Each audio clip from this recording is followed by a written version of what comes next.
Hello students, good day. Our next topic is structural isomerism in organic compounds. Now I explain you the what is isomerisms and types of isomerism.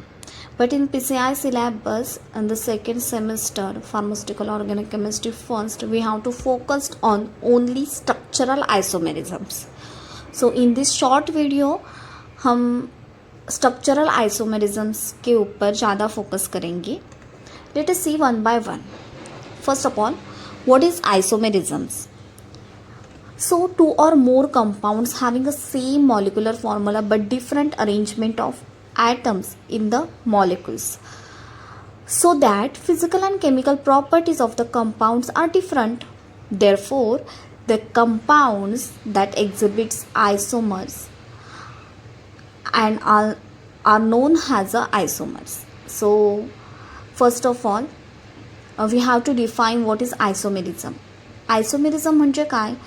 दोन किंवा दोनपेक्षा जास्त कंपाऊंड्सचे structure different असणार, पण त्यांचा जो molecular formula आहे तो सेम असणार आणि त्यांच्या स्ट्रक्चरल अरेंजमेंटच्या डिफरन्समुळं त्यांच्या ज्या फिजिकल आणि केमिकल प्रॉपर्टीजमध्ये सुद्धा चेंजेस येणार आणि ह्या चेंजेस असलेल्याच कंपाऊंड्सना आयसोमेरिझम्स म्हटलं जातं आणि त्या कंपाऊंडला isomers. Let's next one is the types of isomerism. So there will be the two main types of isomerism, structural isomerism and stereoisomerism. Structural isomerisms containing a 6 subtypes: chain isomerisms, position isomerism, functional isomerisms, functional group isomerism, metamerisms, tautomerisms, ring chain isomers. And stereoisomerisms में दो ही हैं, geometrical जिसमें सीस and trans isomerisms रहेंगे, और last one is your optical isomerism. Let us see one by one from the structural isomerism. Now we all know about what is exact isomerism, और अगर आप इसके टाइप्स देखोगे और सब टाइप्स देखोगे तो आपको उनके टाइटल में ही उसकी डेफिनेशन छुपी हुई मिलेगी. जैसे कि structural isomerism we also called as a constitutional isomerism. It means the compounds having just only the arrangement of atoms or bond are different, but the formula of that compound or isomers are same, totally same. That is structural isomerism. So अभी इनमें जो 6 types हैं हम वो one by one देखेंगे. First one is your chain isomerism. We also called as the skeletal isomerisms. Why? There is only the chains or branch chain system. Difference in the arrangement of the carbon skeleton. तो इसमें कौन से दिए हैं? मैंने पहले ही बोला straight chain और ब्रांच चेन रहेंगे. जैसे कि यहाँ पे एग्जाम्पल दिया है ब्यूटेन का. अगर फॉर्मूला देखोगे तो आप ब्यूटेन ही बोलोगे, लेकिन ब्यूटेन हम दो तरीके से लिख सकते हैं. सिंगल स्ट्रेट चेन रहेगी तो हम क्या बोलते हैं उसको? N butane. आप फर्स्ट स्ट्रक्चर देखोगे तो उसमें 4 स्ट्रेट चेन में कार्बन है और हर एक कार्बन फुलफिल वैलेंस से क्या हाइड्रोजन से अटैच्ड है. So we simplest chain straight chain called has N butane. If we see with the second structure there is also same carbon atoms are present, same hydrogen atoms are present, but the arrangement of that structure is different. Because यहाँ पे middle पे एक carbon है, उस carbon को 3 carbon attached है, right? तो ये ब्रांच में आ गया, तो इसको हम क्या बोलेंगे? आइसोब्यूटेन.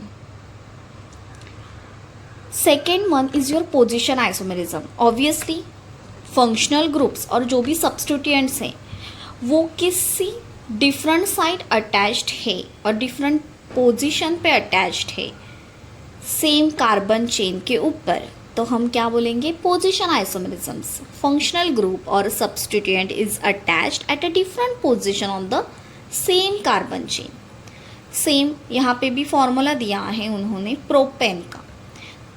फॉर्मूला के थ्रू हम 2 अलग अलग स्ट्रक्चर यहाँ पे देख रहे हैं, फर्स्ट स्ट्रक्चर में हमें प्रोपेनॉल दिख रहा है जहाँ पे OH ग्रुप अटैच्ड है फर्स्ट कार्बन के ऊपर। सो 1 प्रोपेनॉल हम उसको रीनेम करेंगे। सेकेंड स्ट्रक्चर में आप देखोगे तो सेकेंड कार्बन के ऊपर आपका हाइड्रोक्साइल ग्रुप अटैच्ड है। ऑब्वियसली हम उसको क्या बोलेंगे, सेकेंड पोजीशन पे है तो 2 प्रोपेनॉल, राइट। सी यहाँ पे आप दोनों के स्ट्रक्चर का फॉर्मूला सेम देखोगे, C3H7OH, बट यहाँ पे जो फंक्शनल ग्रुप का जो अटैचमेंट है कार्बन चेन के ऊपर वो डिफरेंट पोजीशन पे है, इसलिए ये आएगा पोजिशनल आइसोमेरिज्म्स में। Then third one is your functional isomerisms, same molecular formula but different functional group. अब यहाँ पे तो फंक्शनल ग्रुप ही डिफरेंट है और फंक्शनल ग्रुप डिफरेंट होकर भी उनके फॉर्मूले सेम आ रहे हैं बट स्ट्रक्चर डिफरेंट आ रहा है। तो C2H6O that is the formula for the first structure that is ethanol, ethane है यहाँ पे, और OH ग्रुप अटैच्ड है जो अल्कोहल से फंक्शनल ग्रुप आता है। और यहाँ पे फिर फंक्शनल ग्रुप किसका लिया है इन्होंने, ईथर का। ईथर का हमने फर्स्ट वीडियो में देखा था फंक्शनल ग्रुप के ऑर्गेनिक कंपाउंड के क्लासिफिकेशन में। ईथर का फॉर्मूला क्या है, ROR-। So O is in middle position और साइड में 2 इथिल ग्रुप है, तो di ethyl ether functional group अलग आया, एक ईथर में आया और एक आया अल्कोहल में। बट अगर आप उसके कार्बन काउंट करोगे तो 2 ही कार्बन है, ऑक्सीजन काउंट करोगे तो 1 ही ऑक्सीजन है, और हाइड्रोजन काउंट करोगे तो 6 हाइड्रोजन बराबर प्रेजेंट है। It means same molecular formula है but different functional group attached है, so we called as a functional isomerism. Fourth one, metamerisms, different distribution of alkyl groups on either side of the same polyvalent functional group, that is metamerisms।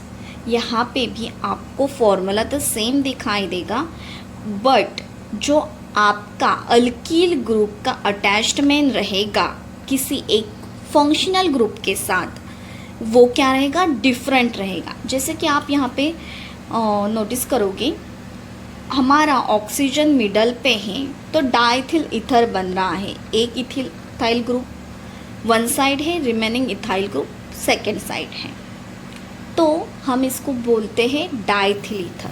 Second position पे अगर second structure में आप देखोगे तो oxygen के first side पे सिर्फ methane है और अदर नेक्स्ट साइड पे आपको प्रोपेन दिखेगा, तो मिथाइल प्रोपाइल ईथर कहलाएंगे क्योंकि ROR is called has a ether, has a functional group.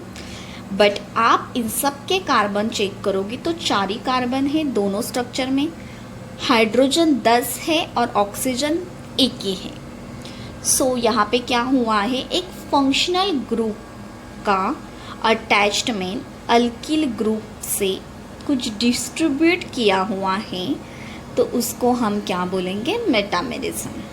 Okay, पुन्हा एकदा सांगते मी, जेव्हा फंक्शनल ग्रुपच्या दोन्ही बाजूचे अल्किल ग्रुपचं डिस्ट्रीब्युशन डिफरंट असेल तेव्हा त्या आयसोमरला आपण मेटामेरिझम आयसोमेरिझम्स असं म्हणणार, बिकॉज त्यांचा फॉर्म्युला सेम आहे पण फंक्शनल ग्रुपमुळं आपल्या अल्किल ग्रुप्सच्या डिस्ट्रीब्युशनमध्ये डिफरन्स आलेला आहे, म्हणून याला बोलणार आपण metamerisms. Then tautomerism, a dynamic equilibrium between two isomers and usually involve the shift of proton and double bond. Now if we considering a common example is a keto and enol form. Keto is converted into the enol form, means जो C double bond O है उसको हम C single bond OH से convert करेंगे. इसका मतलब यहाँ पे डायनामिक इक्विलिब्रियम, मतलब क्या हो रहा है, सब कुछ सेम है बट यहाँ पे प्रोटॉन शिफ्टिंग हो रही है और डबल बॉन्ड ब्रेक हो रहा है.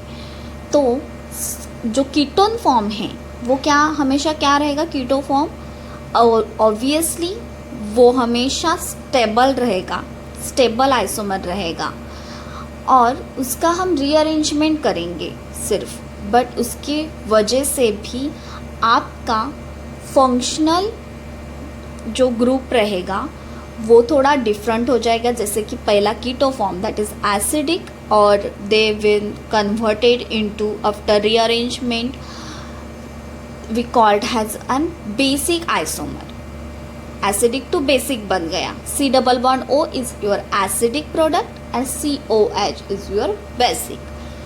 सो यहाँ पे भी आपका फॉर्मूला सेम है बट यहाँ पे जो प्रोटॉन शिफ्टिंग हो रहा है और डबल बॉन्ड्स जो इन्वॉल्व हो रहे हैं उसकी वजह से आपके स्ट्रक्चर में चेंजेस आ रहे हैं. So we call this condition is called as tautomerism. Then last one is your ring chain isomerism. One isomer has a open chain structure and other has a cyclic ring. Least common example is your propane. अगर आप propane की normal chain लिखोगी या फिर propane को cyclic structure में लिखोगे फिर भी आपका जो फॉर्मूला है वो सेम ही आएगा, बट आपकी जो अरेंजमेंट ओपन चेन और रिंग चेन में आ रही हैं वो डिफरेंट रहेगी. Right. Revised again a topic in short. First of all what is isomerism. तर दोन किंवा दोनपेक्षा अधिक कंपाऊंड्समध्ये सेम मॉलिक्युलर फॉर्म्युला असतो पण त्यांच्या स्ट्रक्चरमधल्या ॲटम्स आणि बॉन्ड्सची अरेंजमेंट डिफरंट असते आणि त्यामुळेच फिजिकल आणि केमिकल प्रॉपर्टीज त्या कंपाऊंडच्या डिफरंट होतात. त्याच कंपाऊंड्सना आयसोमेरिझम्स किंवा आयसोमर असं म्हटलं जातं. त्यामध्ये आयसोमेरिझम्सचे दोन टाईप्स येतात, structural isomerism and stereo isomerisms. Structural आयसोमेरिझममध्ये 6 सबटाईप्स आहेत. Chain isomerisms, position isomerism, functional group isomerism, metamerism, tautomerisms, ring chain isomerisms. And stereo आयसोमेरिझम्समध्ये जिओमेट्रिकल आयसोमेरिझम म्हणजे सिस आणि ट्रान्स आयसोमेरिझम आणि ऑप्टिकल आयसोमेरिझम. PCI सिलेबसनुसार आपण फक्त फोकस केले स्ट्रक्चरल आयसोमेरिझम्सवर. तर स्ट्रक्चरल आयसोमेरिझममध्ये चेन आयसोमेरिझम्स येतं ज्यामध्ये आपल्याला फक्त ब्रांच चेन आणि स्ट्रेट चेन असे दोन वेगवेगळ्या स्ट्रक्चरल अरेंजमेंटच्या कार्बन स्केलेटन चेनचे डिफरन्स दिसून येतो, पण त्यांचा जो फॉर्म्युला असतो तो सेम असतो. पोझिशन आयसोमेरिझममध्ये काय होतं, जो फंक्शनल ग्रुप किंवा जो पण सबस्टिट्युएंट अटॅच्ड आहे त्या कार्बन चेनला तो डिफरंट पोझिशनवर अटॅच्ड आहे किंवा डिफरंट पोझिशनच्या कार्बनवर अटॅच्ड आहे, त्यांनाच आपण पोझिशन आयसोमेरिझम म्हणतो. त्यानंतर येतं फंक्शनल आयसोमेरिझम. फंक्शनल आयसोमेरिझम्समध्ये आपला मॉलिक्युलर फॉर्म्युला सेम असतो पण जे फंक्शनल ग्रुप्स आहेत ते डिफरंट असतात. जसं की आपण आज एक्झाम्पल पाहिलं होतं इथरचं आणि अल्कोहोलचं. मेटामेरिझममध्ये काय होतं की आपल्याला जो फंक्शनल ग्रुप आहे आपल्या स्ट्रक्चरमध्ये तो फंक्शनल ग्रुपच्या अल्किल ग्रुप जो अटॅच्ड आहे तो डिफरंट अटॅच्ड आहे ऑदर बोथ साईडला, आणि डिफरंट अल्किल ग्रुप अटॅच्ड असल्यामुळे त्या फंक्शनल ग्रुपला सेम फॉर्म्युला येतो आहे पण स्ट्रक्चरल अरेंजमेंट डिफरंट येते आहे. आपण यामध्ये इथरचं एक्झाम्पल बघितलं होतं, पण इथरमध्ये जो मेन ऑक्सिजन असतो त्याच्या दोन्ही साईडच्या कार्बन चेनमध्ये आपण डिफरन्स बघितला होता की एका साईडला जर फक्त मिथिल ग्रुप अटॅच्ड आहे तर दुसऱ्या साईडला प्रोपिल चेन अटॅच्ड आहे. त्यामुळे मिथाईल प्रोफाईल इथर असं त्या स्ट्रक्चरचं नाव येणार. पण त्याच ठिकाणी त्याच फॉर्म्युल्यामध्ये जर ऑक्सिजनच्या एका साईडला इथाईल ग्रुप अटॅच्ड आहे आणि दुसऱ्या साईडला पण सेम इथाईल ग्रुप अटॅच्ड आहे, तरी पण फॉर्म्युला सेम येणार. फक्त डायथिल इथर 2 वेळा इथाईल आले म्हणून डायथाईल इथर. इथर हे फंक्शनल ग्रुप असल्यामुळे हे नाव येणार. त्याच्यानंतर येतं आहे आपलं ड्यूटोमेरिझम. ड्यूटोमेरिझममध्ये आपण पाहिलं की जे पण आयसोमर्स आहेत त्यामध्ये फक्त प्रोटॉन शिफ्टिंगमुळे किंवा डबल बॉन्डमुळे त्यांच्यातली रिअरेंजमेंट होते. जसं की आपण कीटोल टू इनॉल कन्व्हर्ट हे फॉर्म पाहिले, जो की कीटोल जो ॲसिडिक फॉर्ममध्ये असतो सी डबल बॉन्ड ओ, तो हायड्रॉक्सी फॉर्ममध्ये आल्यामुळे ॲसिड टू बेसिक असा प्रोडक्ट फॉर्म झाला आहे. पण फॉर्म्युला त्यांचा सेम राहिला आहे, फक्त स्ट्रक्चरल अरेंजमेंट बॉन्ड्सची आणि ॲटम्सची चेंज झालेली आहे. आणि लास्ट वन पाहिलं रिंग चेन आयसोमेरिझम्स. त्यामध्ये काय होतं तर एक सिम्पल स्ट्रक्चर घेऊ शकतो आपण आज बघितला होता प्रोपेनचा, ज्यामध्ये सिंगल चेन येते ती ओपन चेन म्हणू शकतो, ओपन चेन स्ट्रक्चर. आणि त्यालाच आपण सायक्लिक रिंगमध्ये सुद्धा कन्वर्ट करू शकतो, त्याला आपण म्हणतो सायक्लोप्रोपेन. That's it. थँक्यू.